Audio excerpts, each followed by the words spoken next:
Welcome to the Teapot Reads. My name's Sam. I'm the Teapot. This is what I'm currently reading, and I am so happy to see you today. Hello and welcome to my channel. Welcome back if you are a returning subscriber. I don't do a lot of reviews on here because I always feel like I cannot 100% convey to you everything I want to convey about a book. And I know that is going to happen in this video today. If you want to see a little bit more of like emotional reaction, check out my Babel vlog that I did. It is spoiler free except for like emotions I was having at the time. And once the book comes out, which is on August 22nd in the United States, I will be posting a spoiler-filled review if you want to see even more of the nitty-gritty. But yes, we are reviewing Babel by R.F. Kuang today. This book, I gave it 5 stars. I loved it. It was so good. I have not read the Poppy War trilogy yet. It's been high on my list and my plan to read for a while, but it just hasn't happened yet. I think because it's a completed trilogy, I see it as a little more daunting a task than other books I have on my shelves at the moment, and I've also heard it's just fantastic, and I have such high expectations that I'm slightly afraid I'm not going to love it. But if Babel is anything to go by, I think I will. Like I said, gave this 5 stars. This was one of my most anticipated books of the year, and I'm so glad it did not disappoint because I've had some disappointments. I want to thank Harper Voyager for giving me the opportunity to read this book. I actually got it through work. I work at a Barnes & Noble, and it just arrived with some of our ARC mailings. And so yeah, it wasn't like I was considering reaching out to them. I didn't, but I was considering. So it wasn't really directly in exchange for an honest review, but this is an honest review nonetheless. And wow, this book. Wow, this book. The thing that made me most interested to read it is the elevator pitch sort of description that was floating around online and is also on the back of this. I assume it is going to be on the back of the final editions as well, because I think it's a really great catch for anyone just browsing. I'm going to read it to you now, and then I'm going to tell you what the book is about. From award-winning R.F. Kuang comes Babel, a thematic response to The Secret History and a tonal retort to Jonathan Strange and Mr. Norrell that grapples with student revolutions, colonial resistance, and the use of language and translation as the dominating tool of the British Empire. I love Secret History. I love Jonathan Strange and Mr. Norrell. Comparing them in any regard to another book will almost always pique my interest, and the fact that this is responding to those piques my interest even more. I'm also very much into dark academia. It is an aesthetic that I love to death. And once the autumn months actually roll around, you'll probably watch me sink further and further back into this aesthetic. I was stolen and taken away just by that immediately when I saw it. What is the book about, though? It is about Robin Swift. When he is a child, he is taken away from his home in Canton, which is in China, and brought to the British Empire. He is brought there to be trained as a scholar, basically, as a translator, so that someday he might attend the University of Oxford and become a student of Babel, which is the Translators Institute. Which, I should say, the entire title of this book.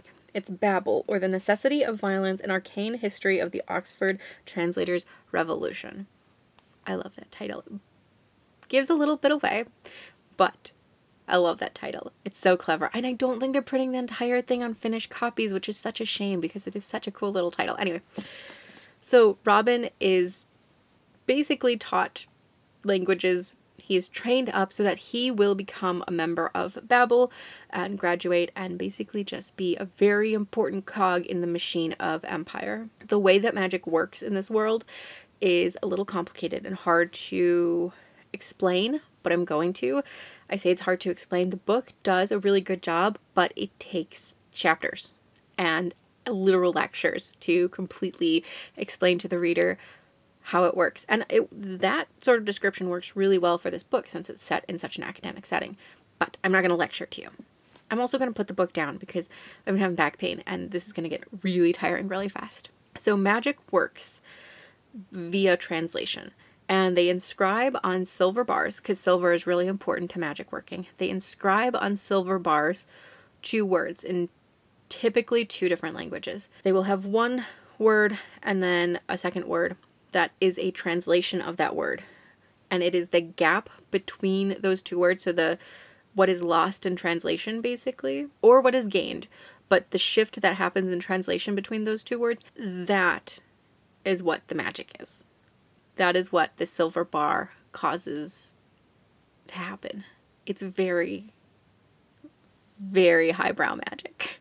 I mean that in like the magic system, as someone who only speaks fluently one language and poorly two others, was hard to follow. It was really cool, and it is explained absolutely to the best possible way that it can be explained, but it is very hard to grasp and to completely understand. And you definitely need the examples and the things that happen in the book to understand the magic system. So Robin, able to speak Chinese, is very important because basically Babel has been collecting, or has started at least, to collect students from lots of different backgrounds and from all over the world, because the traditional languages that they use for translation, French, German, Spanish, they are just not working in the same way that they have been, because, you know, the more you translate a word, the more a word becomes familiar in one language. Like English steals words from other languages all the time. The more familiar one language becomes with a word from another language, the less reason there is to translate something. And so therefore, in this world, the less powerful any silver working would be with that word. So all these students from different backgrounds are really important because they're bringing in languages that don't have this sort of overwhelming familiarity that the other languages are getting with the general populace. So that's why Robin is important. That's why he's even brought to Oxford in the first place. Now, while he is there, he sort of is he is directly confronted with a society that works against Babel and against Empire, called the Hermes Society. They are a secret society. They literally do not really communicate with one another. When it comes to secret societies, this one, my God, I actually believe it. I believe other secret societies, like the World of Ninth House, sure. But this is how a secret society could actually exist, and not just among like 6 people. This is like a huge network, but the communication lines between them are very hard to follow, and therefore it's not like a community in as such. Anyway, he was confronted with the Hermes Society directly, and this group basically tells him, hey, you can help us out. Empire is bad. And a lot of the novel focuses on Robin having to confront the fact that he is someone who has grown up in the privilege of Empire. He's not necessarily a privileged person, but he's more privileged than he would have been had he not been brought to England. And he has to confront the fact that he has lived and benefited from Empire, and that there is a coziness and a comfortability in the way that he has been living. And also the fact that it is really terrible, and that it does terrible things, and that the people in charge of systems like this are terrible people, and that he is directly benefited from the actions of terrible people, basically, is a huge chunk of what this novel is about, and him having to confront it. It is a historical fantasy novel, which maybe it's just me, but I feel like that subgenre has been becoming a lot more popular recently. It's not necessarily my favorite subgenre, but if it's done well, I do really enjoy it, and I think this was done really well. I'm not a huge history buff, so I don't know how much of it was actually accurate. There is a little foreword where the author talks about how some things were changed for historical accuracy, or for, I guess, historical inaccuracy for the plot of the book and for the stake of the book. And that's fine. I have no problem with that. I think, play around with history as much as you want. It's a fantasy novel. No one is actually able to do magic via translation. It's fine. You can fuck around with history as much as you like.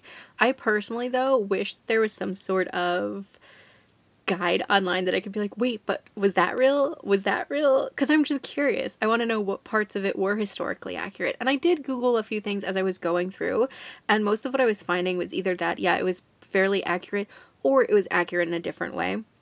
Like, there is this manuscript that they're talking about at one point in the novel that I was like, that is really cool sounding. I hope that's real. I want to know more about it.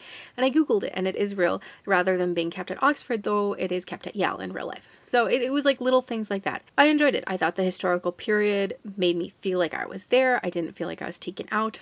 I think that the inconsistencies I didn't notice because I'm not a history buff, and I don't think most people reading this probably are going to be history buffs. So I think pretty good job in that regard of making it a historical feeling, a historical fantasy novel. There are definitely some that I've read in the past where I'm like, yeah, that definitely didn't happen. But this one, I plausibly could believe that in the rules of this world, it absolutely did happen. In that same vein, I don't think that like it should be taken as a history lesson as a book, but there are some really important cause and effect chains that should be heeded very closely. And I don't want to like spoil anything for the book because it has a lot to do with how characters come to certain decisions or what makes a character come to a certain decision or realization. But especially in the way that Empire works, I think that it is something that readers should laser focus on, and that the book does kind of laser focus on, but I think it's really important, and I think that it is done really well here. I mentioned that there was sort of like info dumping as a way to describe the way magic works. It is needed in this book. It is needed. There are actually a lot of lectures within the book, particularly in the first half, but it is in such an academic setting that it feels accurate. The characters are actually getting lectures because they're in school to learn this thing. And I thought that was genius. There's really no better way to explain the magic system of Babel except to sit the reader down and have this lecture given to them. And what a lectures they were. If R.F. Kuang ever does like a lecture somewhere I would be able to attend on like anything, it could be made up. She could talk about whatever she fucking wanted. These were so interesting. It made me want to go back to school. And I haven't had that urge in a while now. So well done. They were really entertaining. They were really good. I think that even readers who aren't huge info dumping fans will still find these really good because they're so in-world appropriate and because they're just so fucking interesting. The dark academic setting in general worked really well for me. I think that there are parts where it falls apart. The beginning, basically up through his first year of school, it was kind of like, you know, sometimes I was like, yes, I'm totally here for it. Other times I was like, I don't see it. But then once the second year of university rolls around, I was like, I'm here for it. I'm living it. I am here for it. This is what I yearn for. This is brilliant. And that was also the point when I felt that relationships between characters and the general chemistry of our main group really came together. But we're going to talk about that more in a minute. I just want to cover a few more world building things. There is a point later on in the novel where it's almost like a puzzle piece sliding into place. All the dark academic feelings and vibes were just immaculate. I can't really talk about what is happening there because it's a spoiler. I will talk about it in my spoiler-filled review, but it just was perfect. It's in the last third of the book, so it's quite deep into the story. And I wish more time could have been dwelt in those kinds of moments towards the end of the book. There's no way it could have. The story doesn't really leave room for it at a certain point. And I mean, it would be pretty antithetical to have left room for it, but all the same, I loved just those few moments we got near the end that were just so perfectly dark academia. The book has footnotes. These were actually a little bit of a gripe. I love footnotes in books. They are fun. They're cool. They often explain things I honestly wouldn't have known before. They world build really neatly. I didn't love these. Sometimes they were working really well for me, but I would say 75% of the time I was like, why is that got a footnote? And also, why don't I love the voice of the footnote? I think what it really boils down to is sometimes there were footnotes for things that in a later point of the book would just be put in parentheses. And I was like, okay, why did we do that? And then the voice of the narrator in the footnotes doesn't really directly match the voice of the main narrator or the narrative voice. And it also just feels very constrained. I think footnotes, you're doing something fun, go all out. Just absolutely go bananas with them. They're fun. They're so cool. You can really grow a world in unique directions with the footnotes. And footnotes shouldn't be like necessary. These weren't necessary, but they shouldn't be necessary. So you should be able to just do whatever you want. I shouldn't say whatever you want, but you should be able to do a lot more with them than you would with the regular text. I don't know, they just felt very floppy on the bottom part of an otherwise really good book.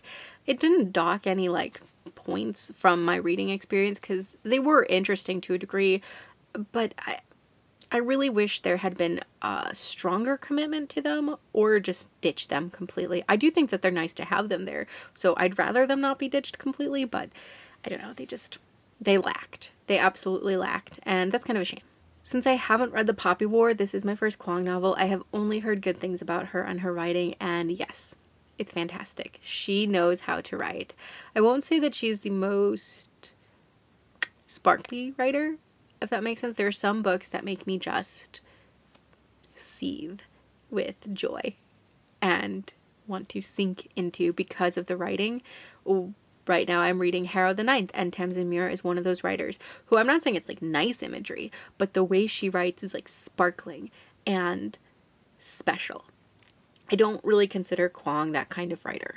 I think that she is so impeccably good at writing, but I don't think she's like a sparkly writer. Not to say she's dry or boring, because she's not. I enjoyed it. I thought it was very, very clear, and having a clear writer is sometimes much better than a sparkly writer because, you know, clarity is really important. There's a couple authors that are really popular today that they're all sparkle and no substance. So I'd rather have substance. Her writing definitely makes me want to be a better writer. Like, I look at it and I say, oh my god, someone can make this? That's fantastic. I want to make even a fraction of this, story-wise. But I wouldn't say I'm obsessed with her writing. Not like a favorite. That being said, I want to read The Poppy War so bad. I have, like I said, wanted to read it for a while and just have been daunted by it. But knowing that I'm going to like her writing style makes it even more exciting for me to want to read it. Hopefully soon. Hopefully I'll start it at least this year. Character relationships are very important in this book. So we have Robin, we have Rami, we have Letty, and we have Victoire. Those are our protagonists. Robin is our main narrator, though we do get little vignettes from one chapter each from the other three characters. They make up the cohort that Robin is in, and they are the core relationship of the story. Like I said, the first kind of year of college, because they meet at the beginning of the first year, I believed they were friends. I did. But at the second year, I believed they were truly this sort of unbreakable, bonded friendship. Very early on, the novel was telling us they had this sort of unbreakable, bonded friendship, but I didn't actually believe it until the second year. Which I think is fair. I think that typically most college relationships don't really settle in until you've had like a gap from each other. Speaking from experience, me and my group of friends, which we are still incredibly close, we kind of started drifting together in the first quarter or the first term. We had 3 terms at my school. We started drifting together, and then I remember after winter break, it just felt cozy and warm and very normal to be a part of them. And the group was still kind of forming after that long gap because we had like a month and a half off. And then after spring break, it was solid. That's it. It was a group. And I think that it's very normal that this group would also take about a year to kind of solidify into something just perfect and seemingly unshakable. That part, like the group, their relationships as a group, very much gave Secret History. If you liked that novel and you liked that group dynamic, you'll enjoy this because it's very much the same thing. We have 4 characters that are coming from very different backgrounds, and therefore they have very different views of the world and different views of empire. We have Letty, who is white and she comes from a very privileged English background. She does have trauma in her past. It's important that she has trauma in her past, but she's definitely privileged, and she views empire in a very different way than Victoire might. And does. I shouldn't say might. In a different way than Victoire does. Victoire comes from Haiti, or she's descended from Haitians. I don't believe she actually lived there during like times when she remembered. She might have been born there, but she's a black woman, and she has had a very different experience with empire and with living in England than Letty has. I'm going to go a lot more into characters and character relations in the spoiler review, because they really are this unbreakable, bonded group in the first 2/3 of the novel. And there's interesting things that are happening there, but the most interesting things with those characters happen later in the book. I will say this. I think Letty is going to be a really hard pill to swallow for a lot of people, particularly white women, and not to be like this person, but particularly white women on TikTok. I think that there are going to be a lot of readers who are made uncomfortable by her, and I just want to say, let her make you uncomfortable. There were times when I was looking at Letty and I was uncomfortable. I saw definitely parts of myself in her, and she is really forcing the readers to, or the white readers and white female readers, to look inward on themselves and just consider how we benefit from systems of oppression. She is sometimes a very difficult pill to swallow.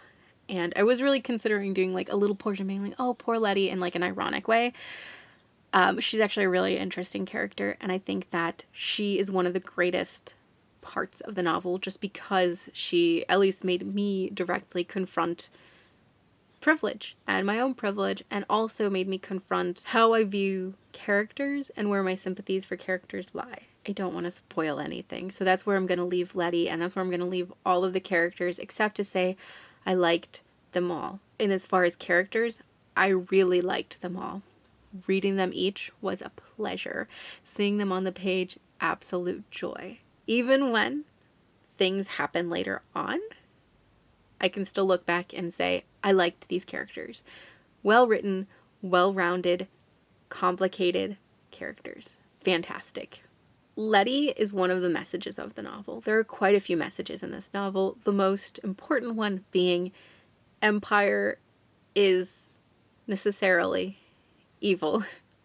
Because an empire exists to basically take resources away from one group so that another group, the colonizers, might benefit from it. That's not a new message, and this novel isn't trying to make it seem like a new message. It is just trying to explain things in a different way. I don't want to say this is just a moralizing novel, though, because it's not. There is a lot going on, and it is a really good book standing on its own. If you take away all social context, it is still a really good book. But dark academia is often about social context. The Secret History is about society. We have to acknowledge that. Good dark academia is sort of meta. It is taking you not just into the world of the book, but deeper into the real world, into the world that you actually inhabit. It is doing something intellectual with it. And I think Babel is more clearly doing this than a lot of dark academia, but it is also tackling a much more important topic than a lot of dark academia actually does. And I think it does so really wonderfully. Again, spoilers. I want to get so deep into some of the things that it talks about and sort of where the novel leaves off and what it has made me think about, and especially made me think about in sort of recent weeks. I finished this book about a month ago, and I took a while to make this review because I needed to sit with it and I needed to think about it. And it is such a novel that has such power to it, such power and value to it. And I think that we as readers would be stupid to disregard a lot of the messages in it, particularly in how revolutionary movements work. Alright, TLDR. I loved it. It was a great novel. It made me feel so many things. It is very well written.